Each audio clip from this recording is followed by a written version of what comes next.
Well, good morning, everyone, and thank you so much for joining us.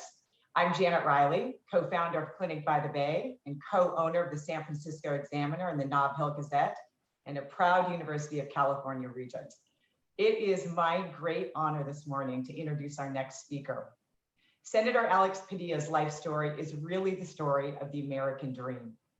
The son of immigrant parents from Mexico who worked tirelessly to give their children every opportunity, and Senator Padilla made the most of it.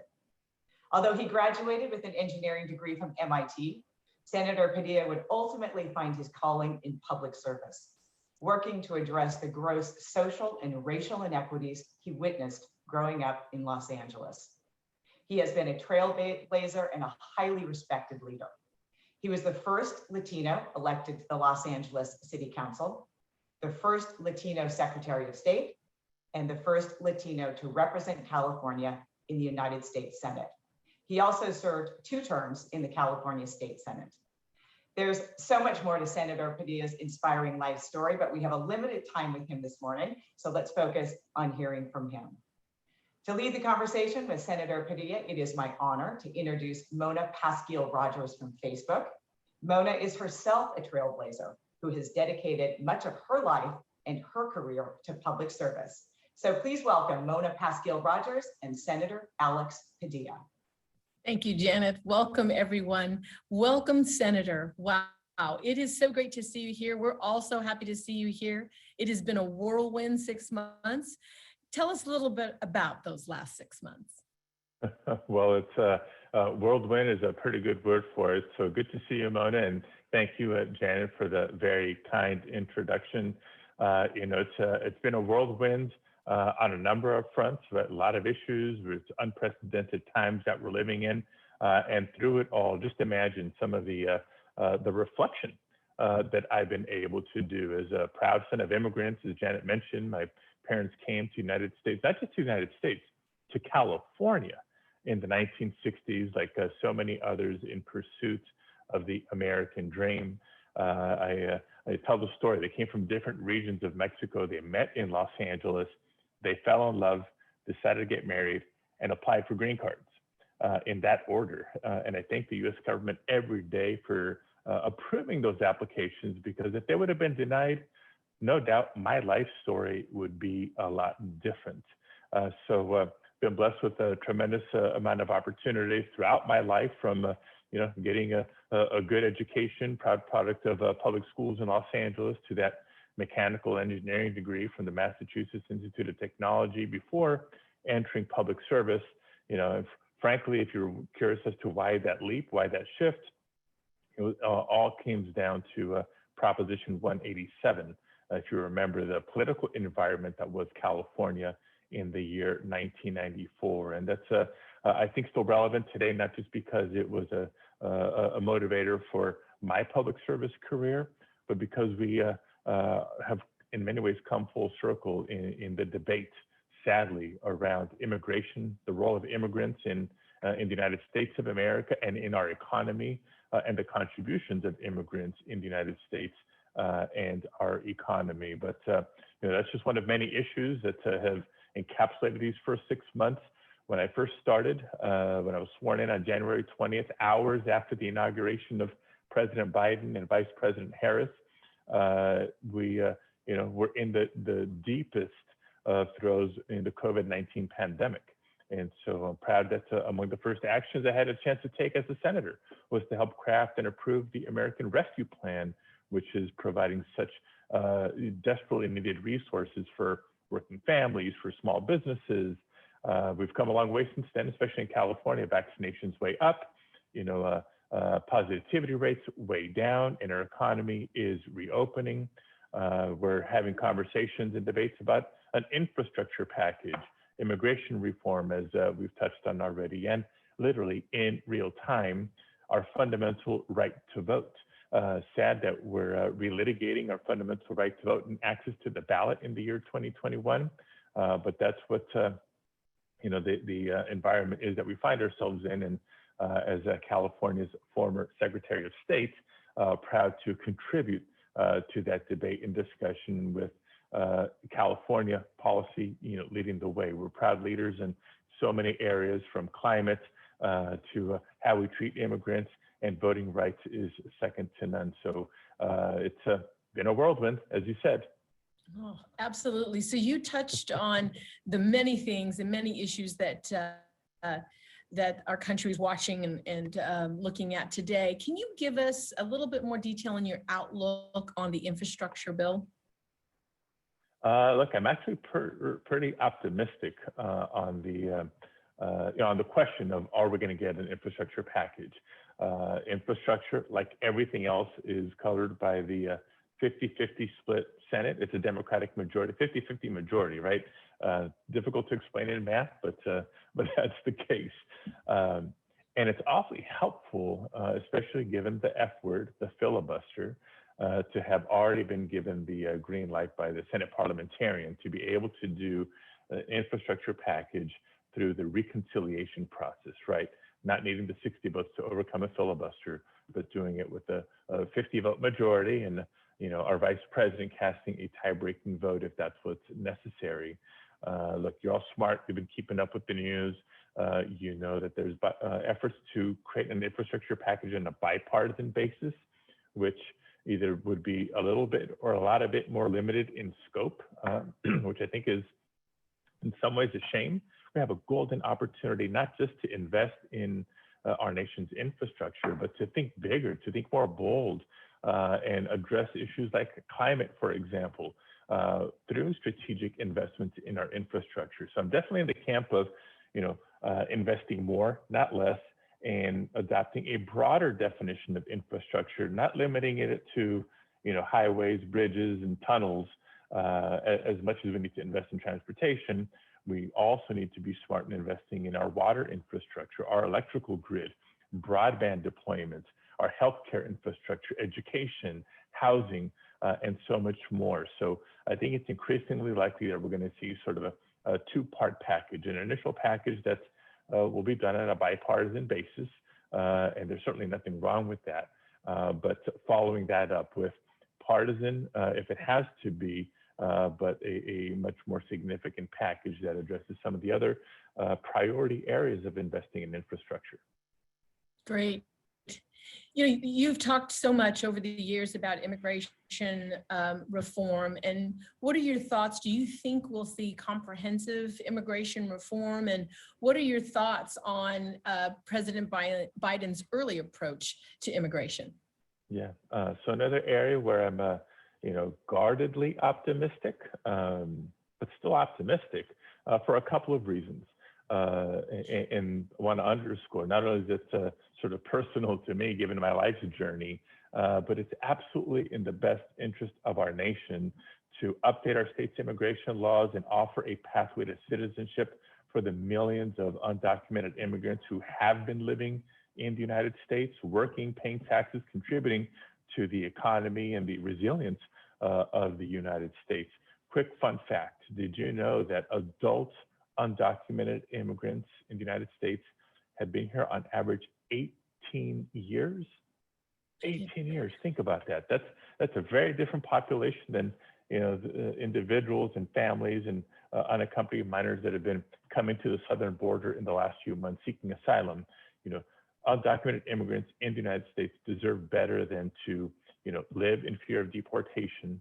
They deserve a pathway to citizenship, in my opinion. So we heard from President Biden on day one of his administration, the big comprehensive package that he laid out, which if we can get to his desk for signature, I'd do it in a heartbeat. But once again, the reality of the filibuster and the 50-50 Senate. But I'm still guardedly optimistic. There is bipartisan support, for example, for taking care of dreamers.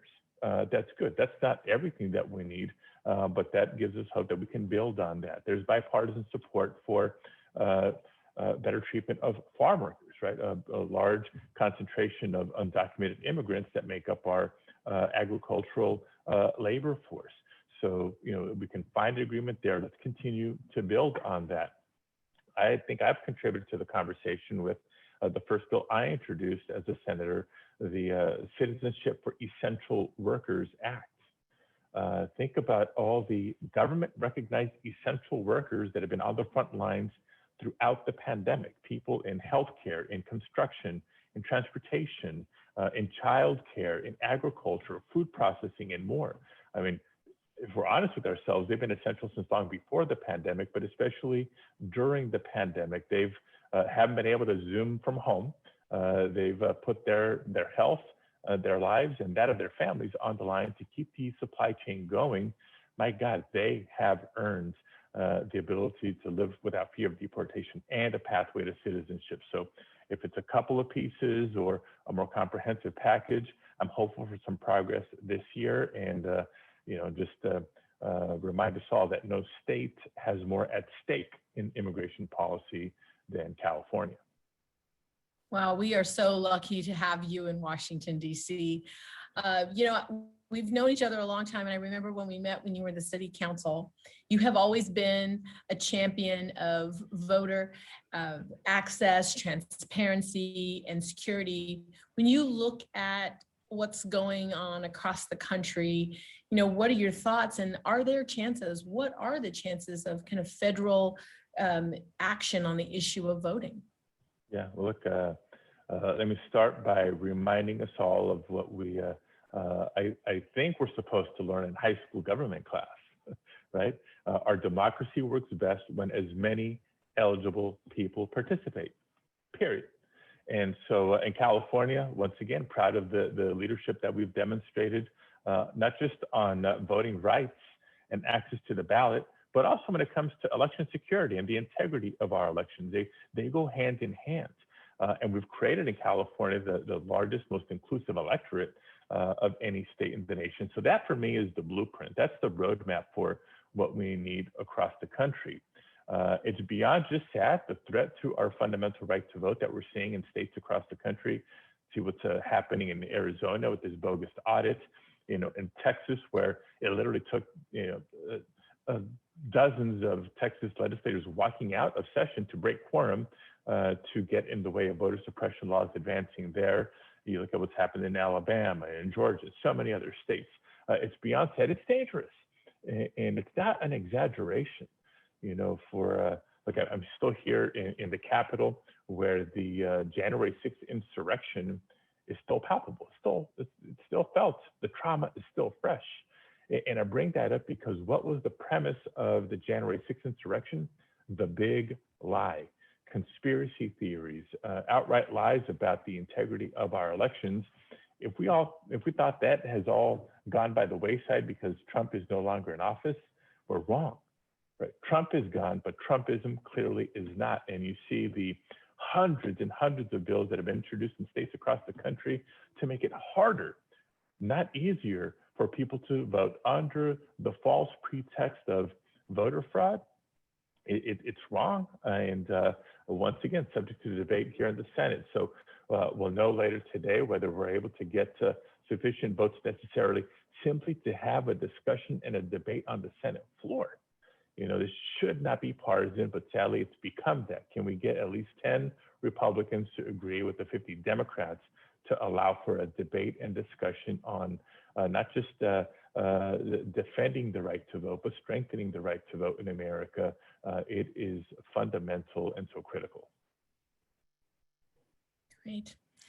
So we all kind of want to know, did the vice president give you any advice after she swore you in, and anything that you want to share with us about, what that advice was? Yeah, I mean, we've known each other for many years and still stay in touch from time to time. Some political advice, some policy advice, and a whole lot of personal advice, which is maybe the most valuable for longtime public servants. For me, just recently serving in an office that has me 3,000 miles away from home for days on end each and every week. I'm actually sitting in the very space that she used to sit in the Hart Senate office building.